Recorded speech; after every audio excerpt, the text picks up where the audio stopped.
Hey everyone. I'm gonna go over some settings. I've seen a couple live streams here lately that aren't the best quality during the stream. So I'm gonna go over my ways to fix it and the setup. This is vanilla OBS right here. I'm currently using Streamlabs to stream with, so we'll see how it goes. Don't make a difference. So first things first. I don't care if you're using Streamlabs or StreamElements or just vanilla OBS. They all work the same. Just everything's, the settings are in different areas. The first things first, dark theme. I don't like anything bright. Stream whatever you want to stream to, YouTube, Twitch, or whatever. Your output. This is the most important thing. So always go advanced. If you want to, I'm on a AMD card, GPU, so I'm going to use my CPU as the encoder. So X264, your CPU's encoding.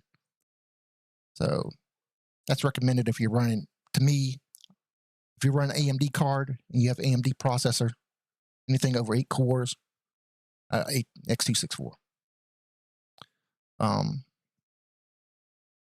Rescale output on him, check that. CBR stands for constant bit rate. You want to keep it at that. If you're on Twitch, you have to have it on constant bit rate. You can't use variable CBR. So Twitch, CBR, I don't know about Facebook, and YouTube is CBR variable, or any of these, I guess. So I just keep it at CBR. Bit rate. This is the most important setting, in my opinion, is your bit rate. Your bit rate's going to define, I guess, how much data you're sending or something like that. I don't know the thing, but I just jack it up, 6,000. If you're streaming at 1080p, 6,000. If you're streaming at 720p on Twitch, I'm 6,000. Keyframe interval. Always keep that at 0 because it seems they say you put it on 2. I keep it on 0 just because, like, your chat interaction is faster. In my opinion, it's just faster. Seems faster. Like there's no delay between you and your chat. What I'm trying to say. This one you have to play around with, depending on your processor. Depending on, I'm running a 3700X, so usually I'm usually running fast or faster. Depends on this. Depends on how intensive the game is. I'm running 32 gigs of RAM, so I'm running fast, So I'm gonna set mine fast. I don't set no profile, X264 options. If you want to, I can go in and put threads equal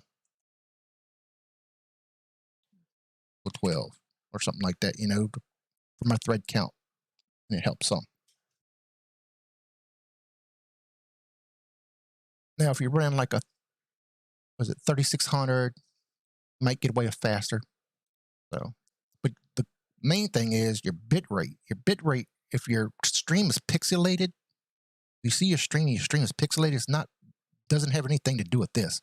This is what you're going to have when you're going to have drop frames and stuff like that, or your stream stuttering and stuff like that. You want to lower this down to fast, very fast. I mean, it's the exact opposite of what it means. So just think of it that way. If you want to use less than your computer, your CPU, you go down here to very fast. You know what I'm saying? The further up this way, the less CPU you're using. So bit rate has to do with the pixelation, is what I've noticed. I mean, you can jack it up. 6,000 is between 4,500 and 6,000 for 1080p is what YouTube recommends, quote unquote. But if you go on 6,000, it don't matter. And your VODs look great. So come down here to audio. I don't mess with this. I have a single PC set up, so I mean, I'm not messing with this. If you're on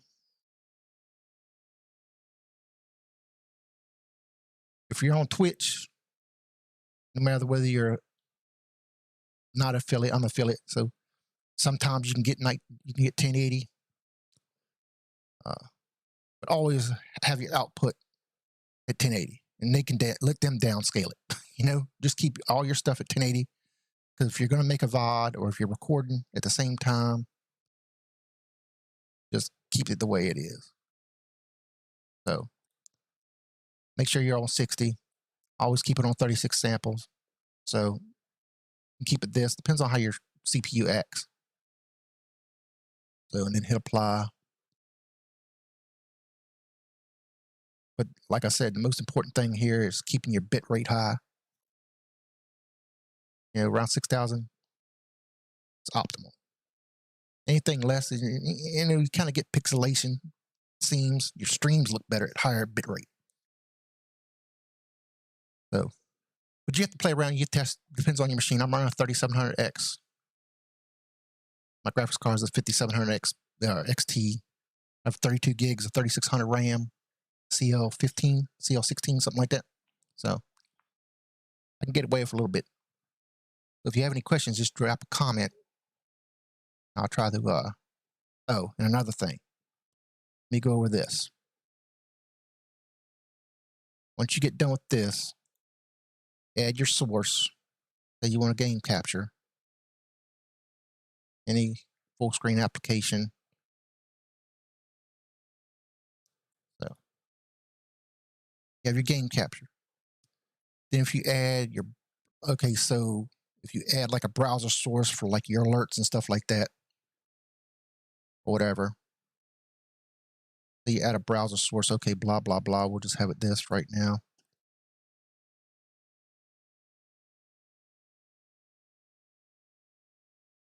Say this is like your alert box. So your alert box has to be above your game capture in order for it to pick up.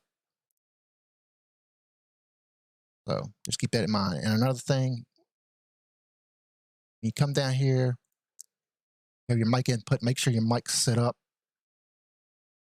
Your properties, either by default, I'm using Logitech Pro X gaming headset right now. It would be like Blue Yeti or whatever mic you have, or default, you know. Next thing you want to do is go to filters. Go in here to filters, come in here and hit your noise gate. So any background noise, it cuts out any, like if you got people in the background talking or anything like that, this cuts it all out. So, you know, you can set your limit. I usually keep it on the default limit because the default limit works okay for me because it's pretty quiet here. But if you have people opening and closing doors and stuff like that, you know, in the background, you know, you don't want a whole lot of background noise in your stream or your videos and stuff like that. Just hit a noise gate. That'll limit it on down. So you can see the gate is the little dark line right here. So it's gating it down. So it is what it is. So like you can have, like I'll turn it off and I'll clap here real quick. Turn it off. Close. You can hear me clapping. Put a noise gate on. You can play with it. Close. It's me clapping now. And you can hear it a little bit, but you can't hear it nowhere near as loud as with the noise gate. And it cuts it off. And I'm right here next to the mic, so it helps. So, important things. Don't put it on your desktop audio. Don't put no filters on your audio, your output for your game or your video, whatever. Just, even if your mic has a noise gate on it, I always put a noise gate on it, software. And that's it. Like I said, short 10-minute video, but I hope it helps everybody. I hope it's easier for everybody to follow without all the science involved in it, you know. So if you like the video, give it a thumbs up, whatever. And Until next time.